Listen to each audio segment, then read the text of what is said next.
Dear students, welcome in ASC starter. ये CBSE के through एक सैम्पल पेपर जो है वो इशू किया गया है इंफॉर्मेशन टेक्नोलॉजी का, तो उसी के रिगार्डिंग हम इस वीडियो में करने जा रहे हैं। Hello dear students, welcome in ASC starter. आज की जो वीडियो है, जो सीबीएसई ने एक सैम्पल पेपर इशू किया हुआ है इंफॉर्मेशन टेक्नोलॉजी का, उसी के रिगार्डिंग रहेगी। इसमें हम इसे सॉल्व करेंगे और इसे अच्छे समझेंगे भी। देखिए, ये जो पेपर है ये आपका टोटल जो है वो 25 मार्क्स का है और आपको 1 आवर मिलेगा, 1 आवर मिलेगा। उसी में आपको पूरा पेपर कंप्लीट करना होगा। और इस पूरे पेपर को 3 पार्ट में डिवाइड किया गया, ए बी सी में। जो पहला पार्ट है वो 5 मार्क्स का है, आपको 6 क्वेश्चन होंगे, 5 करने हैं। दूसरा जो सेक्शन है वो बी है और इसमें आपको 20 क्वेश्चन दिए होंगे, आपको केवल 15 करने हैं। और तीसरा जो सेक्शन है आपका सी, उसमें 7 क्वेश्चन, आपको केवल 5 ही अटैम्प्ट करने हैं। ठीक है, अब देखिए सेक्शन ए में पहला क्वेश्चन कौन सा है। तो ये आपका एक जो ना एम्प्लॉयबिलिटी जो स्किल है, जो अगर आप एक कंपनी में जाते हैं तो आपके अंदर कौन कौन स्किल होनी चाहिए उसके रिगार्डिंग है। तो हम फटाफट सेक्शन ए स्टार्ट करते हैं। तो इसमें टोटल 6 क्वेश्चन है, हमें 5 करने हैं। ठीक है, तो मैं तो सारे करवाऊँगा। इसमें पहला क्वेश्चन है कि फीडबैक इज स्पेसिफिक इन्फॉर्मेशन। जो फीडबैक है ना वो एक स्पेसिफिक इन्फॉर्मेशन है। ठीक है, in the form of written comments, आपने रिटन कमेंट में उसे लिखा है, या और वर्बल कन्वर्सेशन, आपने उसे जो है वर्बल में क्या होता है कि आप उसे बोल भी सकते हैं, उसे लिख भी सकते हैं, इसलिए यहाँ पे और लिखा है, मतलब रिटन में हो गया या वर्बल हो गया, बोल भी सकते हैं। दैट हेल्प्स द लर्नर, जो सीख रहा है उसकी मदद करता है, अंडरस्टैंड व्हाट ही और शी नीड्स टू डू, उसे क्या करना है क्या नहीं करना। तो आप इसमें रिटन में भी बता रहे हैं, मुंह से भी बोल के बता रहे हैं। तो ये किस प्रकार की चीज़ कहलाएगी, ये कौन सा जो है फीडबैक कहलाएगा, डिस्क्रिप्टिव, जनरल, स्पेसिफिक या साइन। तो आप अच्छे से एक्सप्लेन कर रहे हैं, रिटन में भी बता रहे हैं। ठीक है, तो ये डिस्क्रिप्टिव कहलाएगा, इसका ए आंसर है। ठीक है, उसके बाद नेक्स्ट है second question, dash communication is the use of body language. ये कह रहे हैं वो कौन सी कम्युनिकेशन है जिसमें हम बॉडी लैंग्वेज का यूज़ करते हैं, गैस्चर करते हैं, इशारे करते हैं या फेशियल एक्सप्रेशन से दिखाते हैं। ठीक है, जैसे मुस्कुरा दिया, ठीक है, इस तरीके से ऐसे कर दिया। तो ये कौन से जो है ना हमारा जो है कम्युनिकेशन कहलाता है, वर्बल, नॉन वर्बल, रिटन या विजुअल। तो ये कहलाता है बच्चों नॉन वर्बल। ठीक है, तो इसका आंसर सी है। उसके बाद नेक्स्ट क्वेश्चन है, सोनिका जो है गेट्स अप एट 6 AM, वो 6 AM को जो है ना उठ जाती है, and goes for her hobby classes, जो उसकी हॉबी है, जैसे म्यूजिक हो सकता है, डांसिंग हो सकता है, जो भी उसकी हॉबी है ना उसके लिए वो जाती है सुबह 6 बजे। देन शी कम्स बैक, उसके बाद वो वापस आती है होम वापस आती है, एंड फिनिशेस हर होमवर्क। उसके बाद जो है बिफोर गोइंग टू स्कूल, मतलब देखो स्कूल जाने से पहले अपना होमवर्क भी कर लेती है। उसके बाद she does all work by herself, वो सारा काम अपना खुद ही करती है। No one tell her to do so, उसे कोई भी ऐसा करने के लिए नहीं कहता।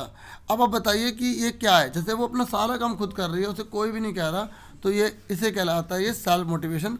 ठीक है, और ये होना चाहिए अगर आप जीवन में सक्सेस पाना चाहते हैं तो। ठीक है, बार बार आपको कोई टोक रहा है ये करो वो करो, तो उससे लाइफ आपकी अच्छी नहीं बन सकती। आपको खुद ही अपने आप को होना चाहिए कि मुझे ये करना है, मुझे ये बनना है, मुझे ये नहीं करना। ठीक है, तभी आप जीवन में सफल हो सकते हैं। अब फोर्थ है, high expectation from self can leave one with chronic anxiety and stress. ये कह रहा है अगर हाई एक्सपेक्टेशन हम रखते हैं ना अपने आप से, तो देखो ज़्यादा भी, बहुत ज़्यादा अपने आप से एक्सपेक्टेशन रखना, पहले अपने आप को पहचानो कि हमारा लेवल कितना है, फिर धीरे धीरे उसको बढ़ाओ। ये कह रहा है अगर हम बहुत ज़्यादा अपने आप से उम्मीदें रखने लग जाते हैं तो इससे क्रॉनिक एंजाइटी हो सकती है, स्ट्रेस हो सकता है, दस लीडिंग टू डैश स्ट्रेस। तो ये कौन सा स्ट्रेस कहलाएगा, मतलब जो हम बहुत ज़्यादा अपने ऊपर एक्सपेक्टेशन रखे जा रहे हैं, एंजाइटी फेस कर रहे हैं, स्ट्रेस फेस कर रहे हैं, तो ये कौन सा स्ट्रेस होगा, फिजिकली होगा, इमोशनल होगा, फाइनेंशियल होगा, मेंटल होगा। तो देखो ये माइंड पर हम ले रहे हैं ना, तो माइंड से सोच रहे हैं तो ये मेंटल होगा। रोना धोना वगैरह आ रहा तो इमोशनल होता, पैसे की कमी होती तो फाइनेंशियल होता। ठीक है, और कोई हाथ में चोट या किस तरीके की कोई घटना होती तो फिजिकल होता। तो इसका आंसर क्या है, सी। ठीक है, सी फॉर कैट वाला। उसके फिफ्थ है, dash a dash operating system is a computing environment that reacts to input within a specific period of time. ये कह रहा है कि डैश ऑपरेटिंग सिस्टम है, ठीक है, जो एक कंप्यूटिंग एनवायरनमेंट में किया जाता है, जो रिएक्ट करता है to input within a specific period of time, और within specific period of time में होता है। तो इसका आंसर है रियल टाइम। अब 6th क्वेश्चन देखते हैं। ये कह रहा है identify the measures to protect computer from threat and viruses. ये कह रहा है कि आप क्या करेंगे, क्या कदम उठाएंगे, क्या कौन सा मेजर करेंगे कि जिससे कि आपका जो कंप्यूटर है वो थ्रेट से और वायरस से बच जाए। तो सिंपल सी बात है, अगर आप चाहते हैं कि आपका कंप्यूटर वायरस से बच जाए तो आप मेजर कौन सा कदम उठाओगे, मेजर यानी कदम, तो आप एंटीवायरस को यूज़ करेंगे, ठीक है ना। देखिए अब 6 क्वेश्चन का आंसर तो आपको मैंने बता दिया, यूज़ एंटीवायरस। अब उसके बाद हमारा सेक्शन बी स्टार्ट हो गया है, ठीक है। तो सेक्शन बी में आपको टोटल 15 क्वेश्चन अटेम्प्ट करने हैं, तो लेकिन यहाँ हम पूरे करेंगे। ये कह रहे हैं when you apply a dash, जब आप डैश को अप्लाई करते हैं तो you apply a group of formatting effect, तो आप क्या करते हैं, फॉर्मेटिंग इफेक्ट का एक ग्रुप पूरा तैयार कर देते हैं टुगेदर, एक सिंगल स्टेप में कर देते हैं। तो आप इनमें से कौन सी चीज़ करते हैं जिससे कि एक ही स्टेप में सारा जो फॉर्मेटिंग का इफेक्ट हो जाए, तो उसे हम बोलते हैं स्टाइल, ठीक है। When you apply a style you apply a group of formatting effects together in one single step. Clear हो गया। नेक्स्ट देखिए, ये कह रहा है which function can not be perform through सब टोटल इन अ स्प्रेडशीट। ये कह रहा है कि कौन सा फंक्शन नहीं किया जा सकता सब टोटल से इन स्प्रेडशीट में। तो इसका आंसर जो है वो है परसेंटेज, ठीक है। परसेंटेज जो है वो हम स्प्रेडशीट से जो है नहीं निकाल पाते, ठीक है। अब आगे देखिए, ये कह रहे हैं इन अ डॉक्यूमेंट में dash refers to the vertical और horizontal placement of a graphic in relation to the chosen anchor point. ये कह रहा है इनमें से आपको बताना है कौन सा ऐसा है जो वर्टिकल और हॉरिजॉन्टल प्लेसमेंट को ग्राफिक में ठीक है शो करता है और जिसमें हम चूज़ करते हैं एंकर पॉइंट को। तो इसका आंसर है वो क्या है, इसका आंसर है अलाइनमेंट, ठीक है। In a document alignment refer to the vertical और हॉरिजॉन्टल प्लेसमेंट, जो हॉरिजॉन्टल और वर्टिकल आप जो प्लेसमेंट देखते हो ना ग्राफिक्स के अंदर, ठीक है, तो उसको हम क्या वो एंकर पॉइंट के लिए यूज़ किया जाता है, चूज़ किया जाता है, वो क्या अलाइनमेंट। नेक्स्ट है 10th, अगर a dash is a model, इनमें से कौन सा मॉडल है that you use to create other documents. बताओ दूसरे डॉक्यूमेंट को क्रिएट करने के लिए कौन सा आप यूज़ करते हैं इसमें से, टेम्पलेट, डॉक्यूमेंट, डिज़ाइन या कॉपी पेस्ट। तो इसका आंसर जो है वो है टेम्पलेट। क्या है इसका आंसर, टेम्पलेट। उसके बाद नेक्स्ट है dash style in a text document effect selected text within a paragraph. कौन सा स्टाइल है जो टेक्स्ट डॉक्यूमेंट में इफेक्ट करता है, ठीक है, सेलेक्ट करने के लिए text within a paragraph such as the font and size of text, bold, italic format. बताओ कौन सा स्टाइल इनमें से यूज़ होता है जो ये काम करता है, ठीक है, साइज ऑफ टेक्स्ट में, बोल्ड करने में, इटैलिक फॉर्मेट करने में। तो सेल, पैराग्राफ, फॉर्मेटिंग या करेक्टर, तो वो कौन है, इसका आंसर करेक्टर, ठीक है। Character style in a text document effect selected text within a paragraph. Character style होता है वो इफेक्ट कर देता है उसका फॉन्ट को, उसके साइज को, बोल्ड है, इटैलिक है, इस सबको, ठीक है। उसके बाद नेक्स्ट क्वेश्चन कौन सा है, अगर to repeat the graphic across the entire background area. आप चाहते हैं कि रिपीट हो जाए जो भी ग्राफिक है, ठीक है, पूरे के पूरे बैकग्राउंड एरिया पर। We need to select option in a word processor. अगर हम चाहते हैं कि पूरा बैकग्राउंड का जो एरिया है वो पूरा का पूरा जो है बिल्कुल वैसे हो जैसे पहले था या किसी और में था, तो हमें क्या सेलेक्ट करना पड़ता है, टाइल, स्ट्रेच, पोजीशन या एरिया। अगर हम पूरे बैकग्राउंड को चाहते हैं तो हमें टाइल को यूज़ करना पड़ता है, ठीक है। उसके बाद नेक्स्ट है scenario are a tools to test question. बताओ ये कह रहा है scenario are a tools, scenario वो टूल्स है टू टेस्ट क्वेश्चंस, तो वो कौन सा इनमें से कौन सा सिनेरियो है जो हम टेस्ट करते हैं क्वेश्चन के लिए, ठीक है। तो ऑटो है, गोल सीक है, व्हाट इफ है या ड्रॉप डाउन है। तो इसका आंसर जो है what if scenario are a tool to test question, ठीक है। क्वेश्चन को टेस्ट करने के लिए व्हाट इफ सिनेरियो को यूज़ किया जाता है, क्योंकि क्वेश्चन है तो सिंपल सी बात है, व्हाट इस तरीके से उसी के लिए लगाया, अगर ये है तो क्या होगा, इस तरीके से। उसके बाद नेक्स्ट है हमारा dash is particularly useful when creating a water mark. ये कह रहा है ये विशेष रूप से यूज़ किया जाता है, ठीक है, when creating a water mark, जब हम वाटर मार्क को क्रिएट करते हैं, और when wrapping the image in the background in a document. एक जैसे कोई डॉक्यूमेंट उसके पीछे की इमेज दिखाते हैं, वाटर मार्क दिखाते हैं, तो कौन सी चीज़ इसमें से यूज़ की जाती है, ट्रांसपेरेंसी। क्योंकि उसके देखो अगर मैंने कुछ लिखा और उसके ऊपर वो पूरा डार्क लिख दिया तो पीछे के अक्षर दिखेंगे नहीं ना, तो इसलिए ट्रांसपेरेंसी होनी चाहिए ताकि आपका जो पीछे जो लिखा है वो भी दिखाई दे और जो अक्षर है वो भी दिखाई दे। अब जैसे मैंने ये लाइन लिख रहा हूँ तो ये अक्षर छिप नहीं गए ये ले, तो ये क्या हो, ये नहीं कहलाएगा। तो ट्रांसपेरेंसी बहुत जरूरी है, उसके आर पर देखा जा सके। फिर 15 क्वेश्चन ये कह रहा है it refers to a cell, ये उस सेल को कहा जाता है और रेंज को कहा जाता है सेल की, और वर्कशीट में, वर्कशीट है ना तो उसमें, तो जो एक्सेल में है, and can be use to find the values, और उसका यूज़ किया जाता है वैल्यू को पता लगाने के लिए, data that you want formula to calculate, और जिसमें तुम फॉर्मूला चाहते हो उसे कैलकुलेट करने के लिए। तो वो सेल क्या कहलाती है, जिस सेल के थ्रू आप सारे के सारे डाटा, सारे के सारे आप काम कर रहे हैं, तो उसको बोला जाता है। देखो जिस सेल के बेस पर आप सारी की सारी वर्कशीट में, सेल में और में काम करेंगे ना, जैसे आपने एक सेल को देखा तो उसको ड्रैग करके नीचे खींचा, सबका आंसर वैसे आ जाएगा, तो वो क्या कहलाएगी, वो कहलाएगी सेल रेफरेंस। किसी एक सेल को आप रेफर लोगे तो उसके बेस पर ही सारा का काम हो जाएगा, ठीक है, उसे सेल रेफरेंस कहते हैं। ठीक है, डैश टोटल, कौन सा टोटल होता है, ठीक है, मतलब कौन सा है, टोटल ऐड, दोनों में से कौन सा है, ठीक है। तो data arrange in an array, ये एक एरे में अरेंज होता है, that is a group of cell with levels for column, और एक ग्रुप ऑफ सेल है, ठीक है, जिसको हम कॉलम कह रहे हैं या रो कह रहे हैं।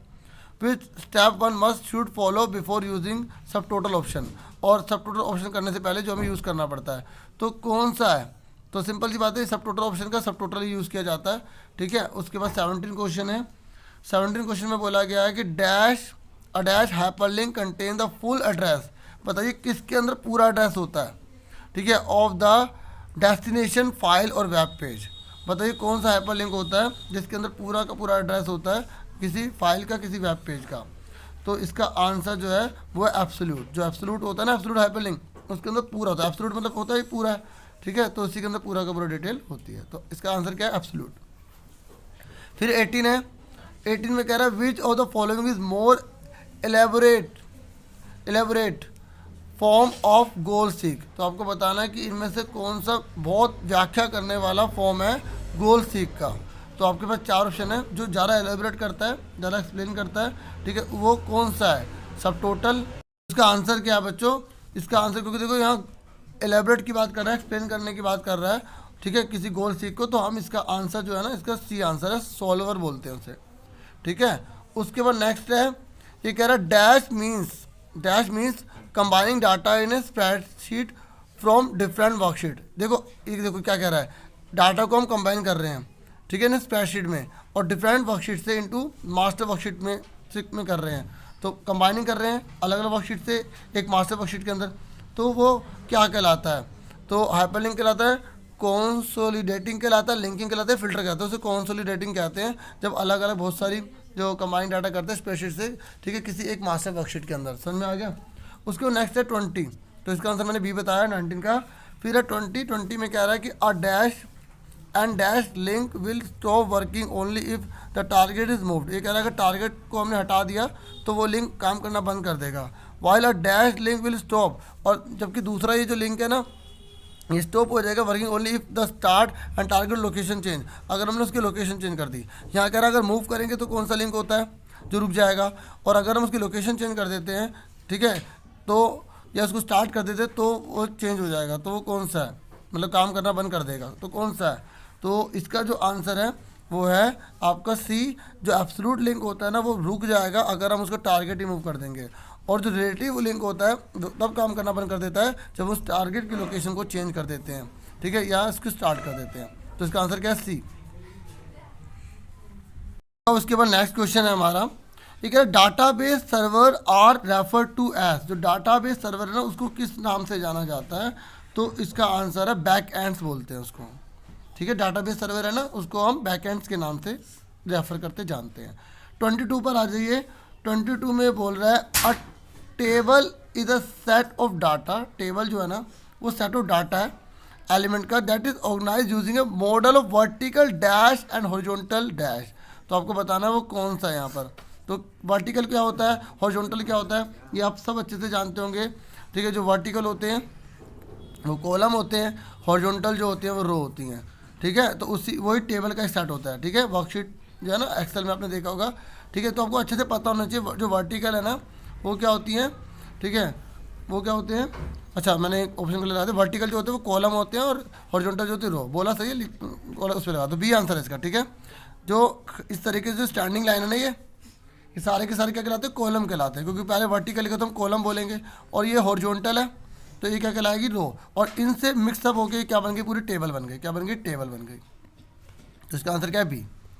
उसके बाद नेक्स्ट क्वेश्चन है, ये कह रहा है अ डैश इंक्लूड फॉन्ट्स। ये कह रहे हैं बताइए किसके अंदर फॉन्ट होते हैं, अलाइनमेंट होता है, बॉर्डर होता है, बैकग्राउंड होता है और नंबर फॉर्मेट होते हैं। फॉर एग्जांपल जैसे currency, date, number and cell protection in document होता है। तो इनमें से किस में पाया जाता है, तो इस वो आपको पता है सेल स्टाइल में, किसमें, सेल स्टाइल इसमें पाया जाता है। नेक्स्ट कह रहा है बाय डिफ़ॉल्ट, डिफ़ॉल्ट जब हम मतलब पहले से ही होना उसके अंदर, जब हम ओपन करेंगे ना तो उसे बोलते हैं बाय डिफ़ॉल्ट। तो हमने कुछ भी उसमें चेंजिंग नहीं करी है। तो बाय डिफ़ॉल्ट ये कह रहा है कि शीट टैब जो होता है ना वो कहाँ होता है। जैसे अब कंप्यूटर खोलते हैं, ठीक है, तो एक्सेल को खोलेंगे, स्प्रेडशीट जब निकालेंगे तो उसमें जो शीट टैब होता है ना वो कहाँ पाया जाता है, टॉप में, बॉटम में, राइट में या सेंटर में। तो वो कहाँ पाया जाता है, बॉटम में पाया जाता है। ये बिल्कुल सिंपल था।